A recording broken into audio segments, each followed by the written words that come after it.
that because these companies have these workers that are retiring, and there's not really a demand for these kind of products anymore. We just released a pair of jeans that are $575. And one of the reasons that they're so expensive is because they are using there's actually 5 different guys in Japan that actually know how to dye indigo in this particular technique, and this particular technique is it's a dyeing art form. And so the Japanese patina? No, this is called hank dye. So basically what it's doing is they're fermenting natural indigo, which is a very expensive plant to harvest and to ferment over a year. It gives a very unique character to the way that the indigo is applied to the cotton. And there's only 5 people in the world that know how to do that in that style. And so the government's trying to create somewhat of a demand for it because it's like kind of like, it would be a lost art form, and you don't want to lose something that's part of your culture. And so having these things factor into price, like I said, it's not for everybody. And the other thing too is that the workers that are producing these garments have been working in these factories for generations. There's mills in Japan that are older than this country.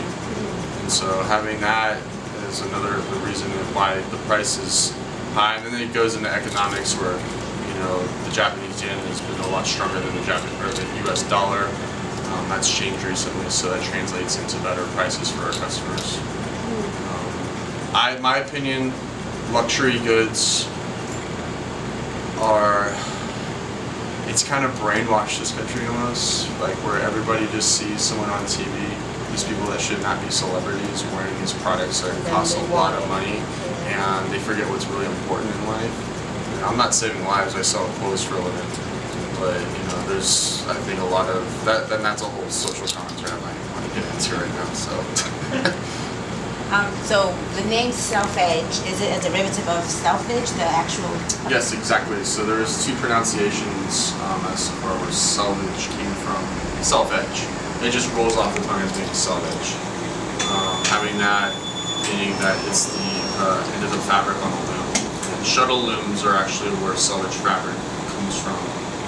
It's a narrow loom, and it doesn't yield as much denim as modern looms nowadays. And it's a more inefficient way to produce fabric too.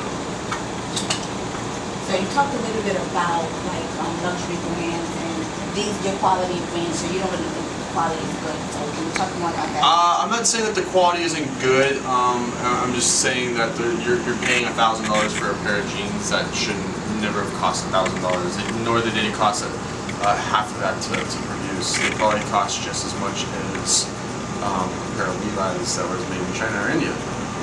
So it's something that you're paying for the marketing, Andrew. You got some cash about to fly out of your pocket right now, dude. Oh, sorry. Can I pass through? Sorry. This is Andrew. He's one of the owners. Hi. Hi, Nice to meet you guys. Hi, nice to meet you. Oh, my bad. Andrew. Hi, Alicia. And you are busy. Yeah. What other questions do you know? Okay, and so I looked on the site and I mentioned something about chain stitching. So what exactly is that? Chain stitching, we use a vintage sewing machine from the 60s that specifically is used for hemming. I'll show you what chain stitching, the difference between standard chain stitching and non-chain stitching is. So,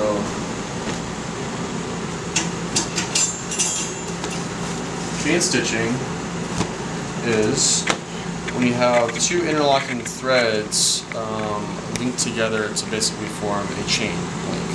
What that does is the chain stitch machine that we use is called a Union Special 4D3200G.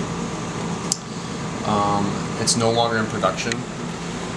What it does is actually it's just specifically for hemming, and it creates a very unique aging characteristic to the jean. So as the jean starts to age, you'll get a roping effect. Whereas a stitch like this is called a top stitch, single needle top stitch. It doesn't produce a roping effect. It actually is stronger though. It won't unravel on itself. If you pull one stitch out, it doesn't come all the way out and done. Whereas a chain stitch, if you pulled one thread out, it's going to unravel on itself. Okay. And so maybe you might have mentioned a few of this in one of the questions, but what exactly about the particular jean? I noticed that they're really like stiff and sturdy compared to like other jeans. So what makes you have the finest denim in the world?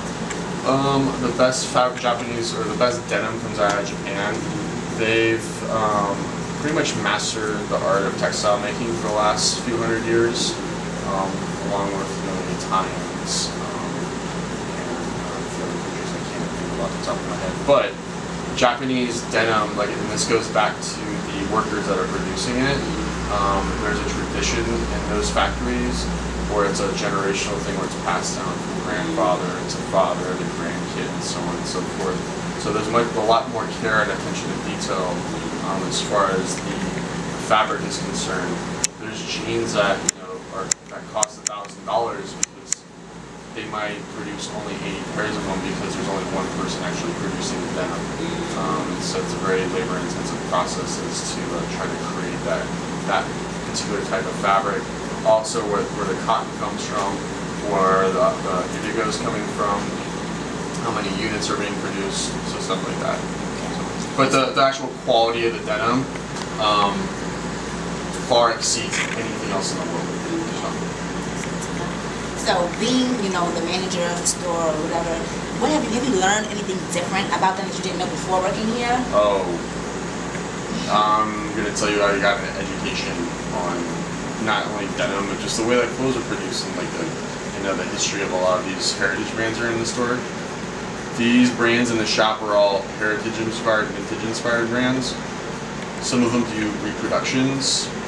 Most of them are doing inspired collections where they'll take a vintage piece, look at it, this type of stitching, the way it is constructed, certain things like buttons, buttonholes, the actual fabric that they're using, and they'll replicate it to a certain point. And they adhere to a very strict principles as far as, if it's cut like that, there's a reason for it to be cut like that, so we're not going to deviate from those principles whatsoever. So when we carry a couple brands that kind of think it's outside the box a little bit, but as far as these brands are concerned, this is the way that they're made, this is the way that they're continue to be made. So speaking of brands, what other brands do you carry in your store? We have, so our two biggest brands that we have in the shop currently are going to be Ironheart and the Flathead. The three newest brands that we have in the shop are going to be the Students and Overall Company, the Strike Gold, and what else? I'm going to say Sunsurf, which is a part of an umbrella of one corporation called Toyo Corporation. They produce several different lines that we offer in the shop. And so what are your price points? Various. So for entry-level jeans for us in the shop are going to start at $215 and they go upwards to $600. Okay. Average shirt in here will be about $300. Okay. Do you do custom in here or? We do not do anything custom. We offer over 63 models of jeans, so we don't feel that we need to customize any jeans. Okay. We do offer repair service and a hemming service. So if you bring in your jeans and they're not purchased in the store from us, it's $25. The repair service, if it's not purchased from us, it's $40. If you did purchase the jeans from us, it's $20 for the life of the jean, and that covers anything. It's a flat fee, so it's actually a really good deal. Yeah. And it's something that it's a good chunk of business for us because there's other repair places in the city that charge by the inch, or they won't accept it unless it's bought from them. Okay. And is it men and women? Because it's mostly masculine. Yeah, no, so most of it's men's. We do offer women's jeans, and I can show this here. Okay. And we're one of the only companies, or one of the only stores that offers 316 women's jeans, and it's these three jeans right here. They do 3 cuts. They do a slim straight, a boot cut, and slim tapered. They use Conil's fabric, which is from North Carolina. It's cotton selvage fabric. So what's the 316 exactly? 316 is in reference to the Bible passage, not 316. It's a menswear company that started in the Lower East Side, and they were doing graphic tees and just streetwear in the early 2000s, and then they kind of branched out from doing that and started doing a menswear collection. They were one of the few streetwear brands as that trend was dying down to kind of emerge into a men's market. They're doing very, very well. They specialize in making jeans, and they've really toned in on Yeah, there's 1% stretch in the denim. Yeah. And you need that for women's jeans. Yeah. We have these women's jeans that are actually. So basically, if you go to a store like ours, or a store in Japan, and you ask for a pair of women's selvedge jeans, basically what you're gonna get is a man's jean that is scaled down to women's sizing. There's no stretch in the fabric, and for women, you need a little bit of stretch to hug all the curves. And like, you know, there ain't nothing wrong with that. I don't want to see a girl looking like a guy when they're walking out the store. It's not. I mean, sometimes it looks good if that's the fit you're looking for, but you don't want to be wearing, you know, stilettos and rocking a pair of these. Right. So. Another question. This is very nice. Is this like some form of? It looks like denim to me, even though it's like cottony. So this is actually you're right about that. So the reason that it looks like denim is because it's indigo dyed, and this sweatshirt's actually made with it's a particular type of cotton called Gima cotton. And Gima cotton, when they're spinning it into yarn, they are actually extracting all the moisture out of the yarn. So what that does is when it's being woven in the fabric, and they have indigo dye to kind of give it a real nice character over time as you start to wear it. What it does is it actually helps wick moisture away from your body, and it's very breathable since it is knitted. So it's an oxymoron of it being a summer hoodie. Well, I think that's all for my questions. Okay. Thank you so much. I appreciate your time. Yeah, my pleasure. I'm glad that I got to explain what we do at the shop here. We take a lot of pride in what we do here, and we feel that the brands that we have in here best represent this very niche clothing out of Japan. And everybody that works at the store is very passionate about it, and we feel that we can explain it to our customers the best we can because we love.